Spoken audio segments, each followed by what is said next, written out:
আসসালামু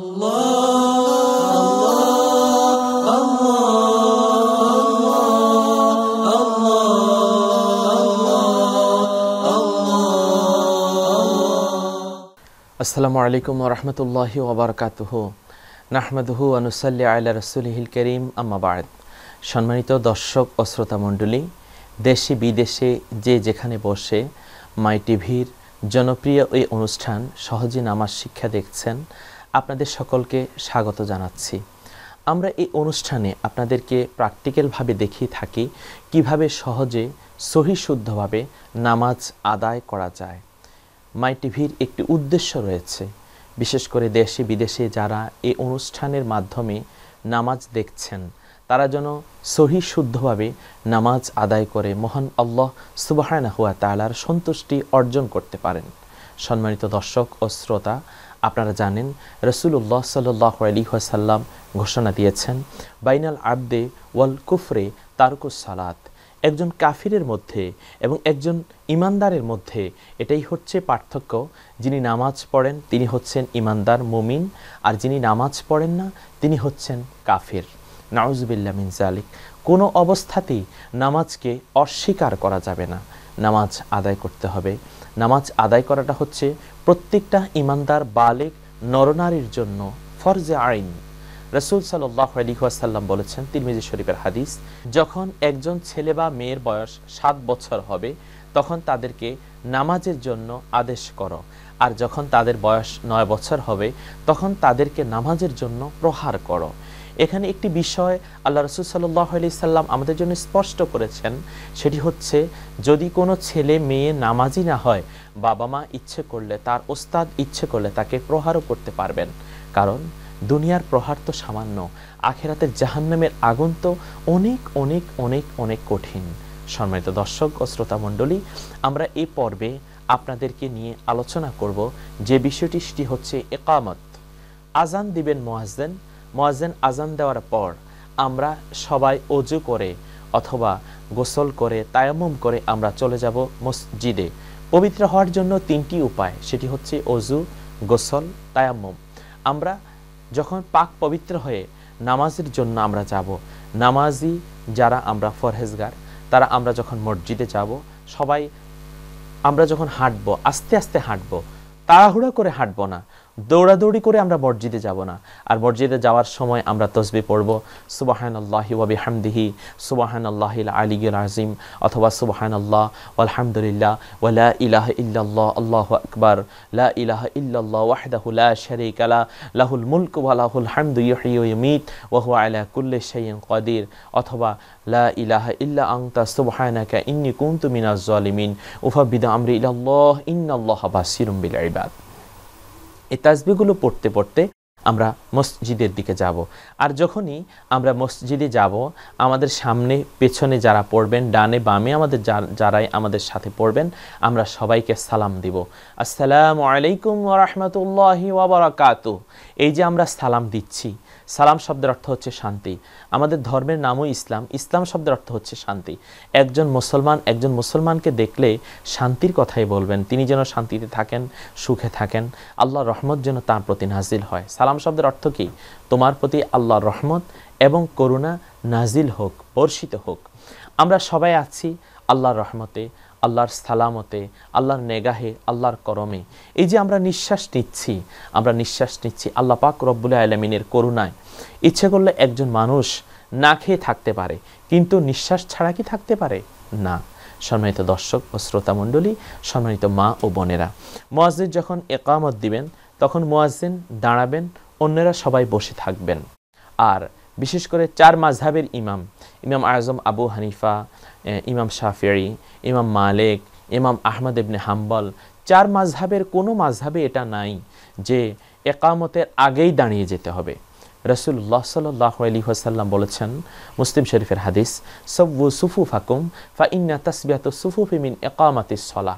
তোমরা যখন নামাজ আদায় করবে, নামাজ আদায় করার জন্য তোমরা সবাই কাতার সোজা করবে। আর কাতার যখন সোজা করতে হবে আমরা খেয়াল করব, একজন একজনের সাথে যখন বসবো, একজন একজনের সাথে পাশাপাশি আমরা বসবো, কাঁধের সাথে কাঁধ মিলিয়ে দাঁড়াতে হবে এবং বসতে হবে পাশাপাশি। মাঝখানে কোনো ফাঁকা জায়গা রাখা যাবে না। একজন বসলো, এখানে ফাঁকা জায়গা এমন হবে না। আল্লাহ রাসূল সাল্লাল্লাহু আলাইহি সাল্লাম বলেছেন, এই যে ফাঁকা জায়গা তুমি রাখলা, এই ফাঁকা জায়গার মধ্যে ইবলিস শয়তান প্রবেশ করবে।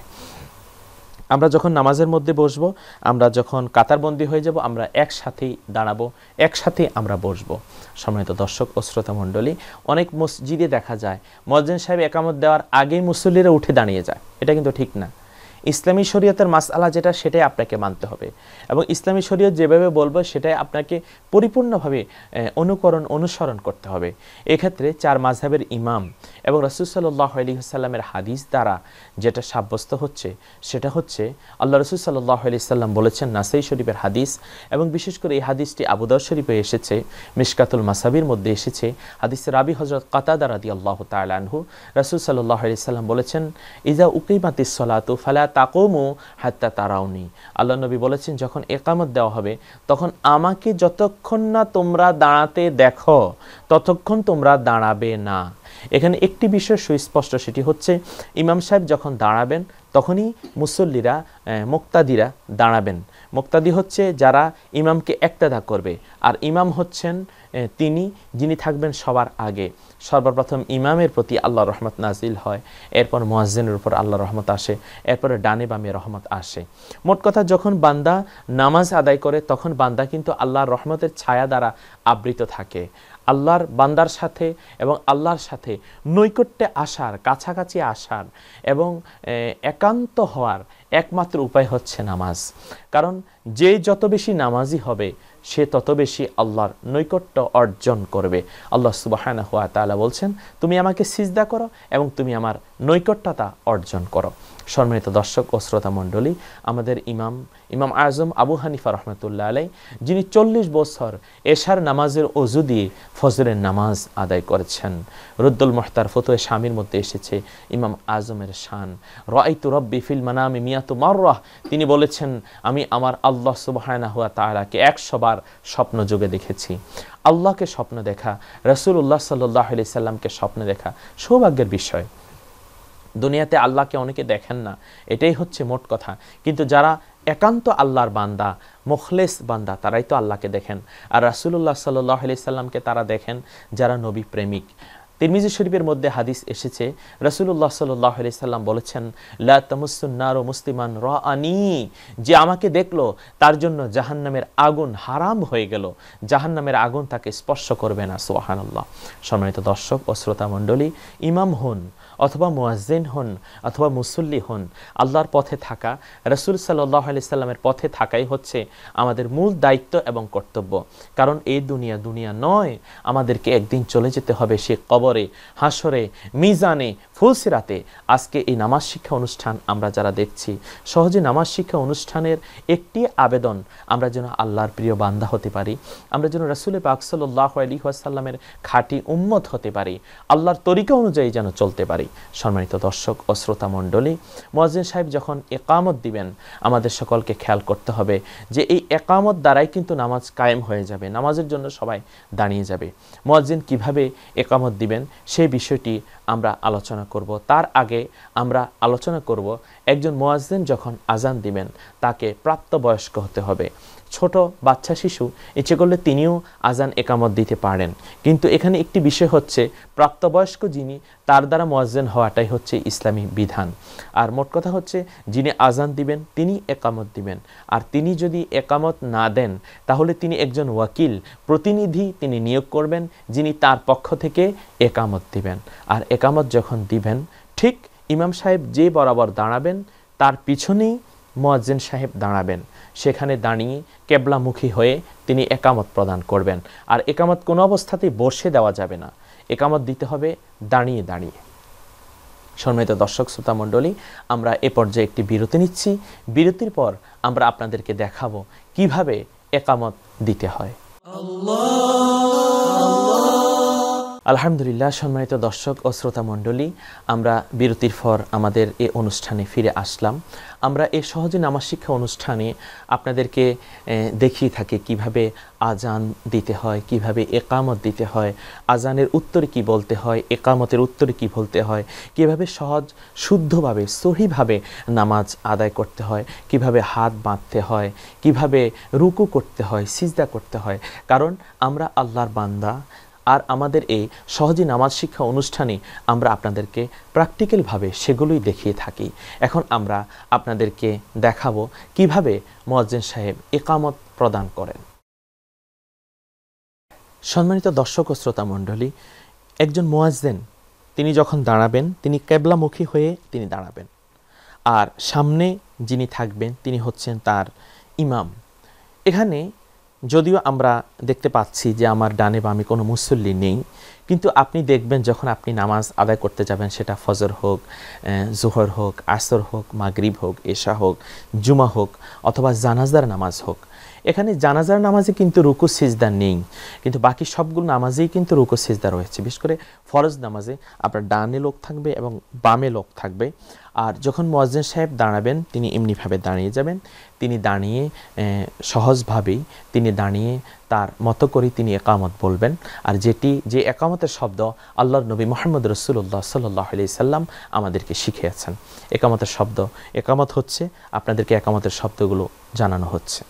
আল্লাহু আকবার, আল্লাহু আকবার, আল্লাহু আকবার, আল্লাহু আকবার।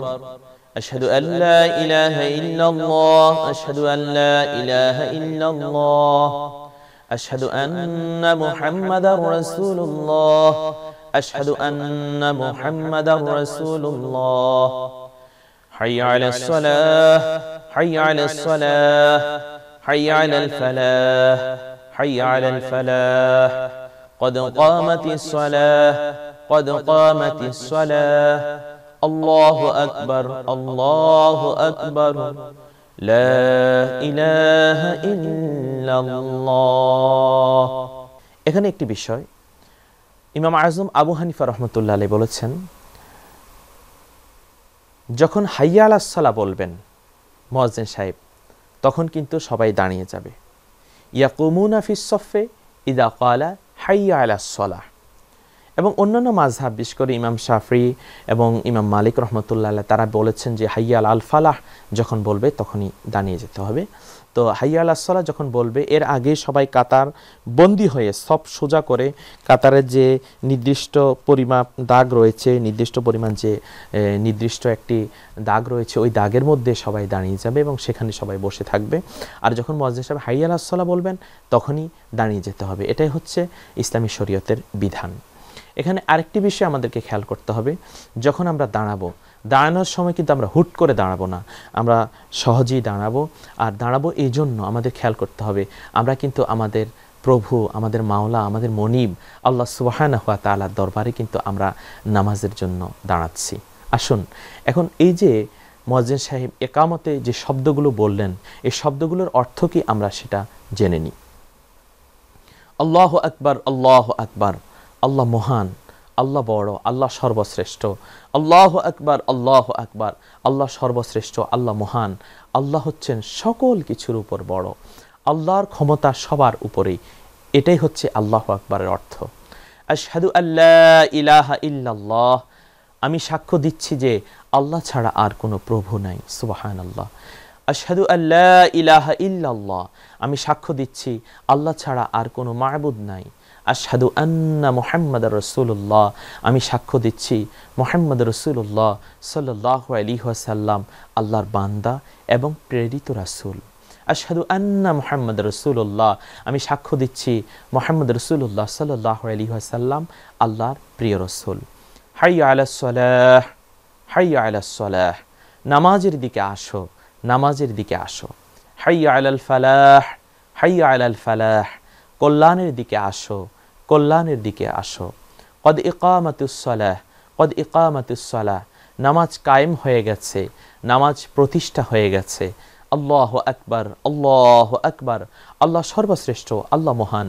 লা ইলাহা ইল্লাল্লাহ, আল্লাহর সাথে কোনো শরিক নাই, আল্লাহর সাথে কোনো শামিল নাই, আল্লাহ পাক রব্বুল আলামিন ছাড়া আর কোনো উপাস্য নাই, আল্লাহ ছাড়া আর কোনো মাবুদ নাই। সুবহানাল্লাহ। এখানে একটি বিষয়, মুয়াজ্জিন সাহেব যখন ইকামতের শব্দগুলো বলবেন আমরাও সাথে সাথে সেই শব্দগুলো বলবো, কিন্তু যখন মুয়াজ্জিন সাহেব বলবেন কদ ইকামাতিস সালাহ, তখন আমরা বলবো আকামাহুল্লাহু ওয়া আদামাহা, আকামাহুল্লাহু ওয়া আদামাহা, আল্লাহ এই নামাজকে কায়েম রাখুক এবং এই নামাজকে আল্লাহ সবসময় দায়েম রাখুক। এটি হচ্ছে আমাদের জানার বিষয়। সম্মানিত দর্শক ও শ্রোতা মণ্ডলী, যখন নামাজ কায়েম হয়ে যাবে তখন আমরা একজন একজনের সাথে পায়ে পা মিলাবো এবং আমরা একজন একজনের সাথে আমরা কাঁধে কাঁধ মিলাবো। আর অথবা কাঁধে কাঁধ যদি নাও মিলায়, পায়ে পা যদি নাও মিলায়, বেশি ফাঁকা রাখা যাবে না। একজন একজনের সাথে এতটুকু মিলতে হবে যেন ইবলিস শয়তান এর মাঝে প্রবেশ না করে।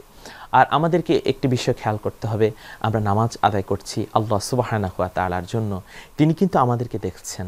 আল্লাহর নবী বলেন আনতা আবুদাল্লাহ কাআন্নাকা তারাহু ফাইন লাম তাকুন তারাহু ফাইন্নাহু ইয়ারাক। হে আল্লাহর বান্দারা, তোমরা যখন নামাজ আদায় করছো তোমরা আল্লাহকে দেখছো না, কিন্তু আল্লাহ কিন্তু আমাদেরকে দেখছেন। আমরা যে যেখানে বসে যা কিছু করছি, সেটা পানির ভিতরেই হোক অথবা সেটা আকাশপথেই হোক অথবা সেটা ঘরের দরজা বন্ধ করেই হোক, সর্বাবস্থায় আল্লাহ সুবহানাহু ওয়া তাআলা আমাদেরকে দেখছেন। সম্মানিত দর্শক ও শ্রোতা মণ্ডলী, এটাই হচ্ছে একামতের শব্দ। এই শব্দগুলো আমাদের সকলকে জানা দরকার, আমাদের সকলকে বোঝা দরকার, আমাদের সকলকে মানা দরকার। সে যদি একজন মহিলা হয়, স্ত্রীলোক হয়, তাকেও এটা জানতে হবে। কারণ রাসূলুল্লাহ সাল্লাল্লাহু আলাইহি ওয়াসাল্লাম বলেছেন তলাবুল ইলমি ফারিদাতুন আলা কুল্লি মুসলিম ওয়া মুসলিমাত। ইলমে দ্বীন অর্জন করা, ফরজ এলেম তালাশ করা হচ্ছে প্রত্যেকটা ঈমানদার নরনারীর জন্য ফরজের থেকে সর্বশ্রেষ্ঠতম ফরজ ইবাদত। আমরা খেয়াল করব, এই দুনিয়া আমরা যতদিন আছি আমরা তো আল্লাহর ইবাদত বন্দেগী নিয়েই থাকব। কবরে, হাসরে, মিজানে, ফুলসিরাতে যদি আমাদেরকে যেতে হয়, এই নামাজ হবে আমাদের জান্নাতে যাওয়ার চাবি। এই নামাজ হবে আমাদের কবরে বাতি। এই নামাজ হবে আমাদের হাসরে, মিজানে, ফুলসিরাতে আল্লাহর বন্ধু হওয়ার ব্যবস্থা। আমাদেরকে একটি বিষয় খেয়াল করতে হবে, বিগত জীবনে আমরা অনেকে নামাজ আদায় করিনি। আল্লাহর কাছে আমরা খাঁটি মনে তওবা করব। আজকের এই অনুষ্ঠান দেখার পরে আল্লাহর কাছে আমরা মিনতি করব, প্রার্থনা করব, ইয়া আল্লাহ, যতদিন তুমি আমাদেরকে বাঁচিয়ে রাখো আমরা যেন 5 ওয়াক্ত নামাজ আদায় করতে পারি। সম্মানিত দর্শক ও শ্রোতা মণ্ডলী, আমাদেরকে খেয়াল করতে হবে, রাসূল পাক সাল্লাল্লাহু আলাইহি ওয়াসাল্লাম জীবনে 1 ওয়াক্ত নামাজকে বাদ দেননি, রাসূলের সাহাবায়ে কেরাম বাদ দেননি, আল্লাহর ওলিরা বাদ দেননি, এবং বিশ্বের যারা স্মরণীয় বরণীয় হয়ে আছেন আমাদের মুসলিম মাযহাবে, আমাদের মুসলিম মিল্লাতের মধ্যে, তারা তো 1 ওয়াক্ত নামাজকেও বাদ দেননি। তারা জামাতের সাথেই নামাজ আদায় করেছেন। আমরা জামাতের সাথে নামাজ আদায় করার চেষ্টা করব। আর জামাতের সাথে যদি আমরা নামাজ আদায় করতে না পারি, তাহলে আমরা একাকী নামাজ আদায় করব। স্বামী তার স্ত্রীকে নিয়ে নামাজ আদায় করতে পারবেন, স্বামী তার স্ত্রী, ছেলে, সন্তান সবাইকে নিয়ে তিনি নামাজ আদায় করতে পারবেন। সফরে যারা আছি আমরা একসাথে নামাজ আদায় করব। আকাশপথে, বিমান পথে, রেলপথে, যে যে অবস্থায় আছেন নামাজ আমরা আদায় করব। নামাজের ব্যাপারে কোনো ছাড় নাই। আর যখনই একামত হয়ে যাবে, একামতের সাথে সাথে নামাজ কায়েম হয়ে যাবে, সেখানে আমরা ইমামের পিছনে যখন নামাজ আদায় করব, ইক্তেদাইতু বিহাজাল ইমাম যখন আমরা বলবো, ইমামের নামাজই হচ্ছে মুক্তাদির নামাজ। এখানে একটি বিষয় আমাদের জন্য সুস্পষ্ট, সেটি হচ্ছে ইমাম সাহেব যখন রুকু করবেন আমরা রুকু করব, ইমাম সাহেব সিজদা করলে আমরা সিজদা করব, ইমাম সাহেব সাহু সিজদা করলে আমরাও সাহু সিজদা করব। ইমামের আগে কোনো অবস্থাতেই যাওয়া যাবে না। ইমামের আগে গেলে নামাজ হবে না, নামাজ ফাসেদ হয়ে যাবে। আমরা এই অনুষ্ঠানে আজকে দেখলাম কিভাবে একামত দিতে হয়, একামতের অর্থ কী, কীভাবে একামতের অর্থ জেনে কিভাবে তার প্রতি উত্তর প্রদান করতে হয়। আমরা এই অনুষ্ঠানে আপনাদেরকে সহজ শুদ্ধভাবে নামাজ দেখাই। আমাদের ইচ্ছা, আমাদের প্রার্থনা, আল্লাহ অবশ্যই আমাদের এই অনুষ্ঠানকে কবুল করবেন, আমাদের অনুষ্ঠানকে ইবাদত হিসেবে কবুল করে এর বিনিময়ে আল্লাহ সুবহানাহু ওয়া তাআলা আমাদেরকে মাফ করবেন। সম্মানিত দর্শক শ্রোতা, সম্মানিত মা ও বোনেরা, নামাজ সংক্রান্ত যদি কোনো প্রশ্ন আপনাদের অন্তরে উদয় হয়ে থাকে, আপনাদের জিজ্ঞাসা যদি থাকে, টিভি স্ক্রলে দেওয়া এই ঠিকানায় আপনারা আমাদেরকে সরাসরি চিঠি লিখুন, আমরা আপনাদের প্রশ্নের উত্তর প্রদান করব ইনশাআল্লাহ। আপনারা সবাই ভালো থাকুন, সুস্থ থাকুন, সুন্দর থাকুন। দেখা হবে আগামী পর্বে, আগামী অনুষ্ঠানে, একই সময় একই চ্যানেলে। আল্লাহ হাফিজ। আসসালামু আলাইকুম ওয়া রাহমাতুল্লাহি ওয়া বারাকাতুহু।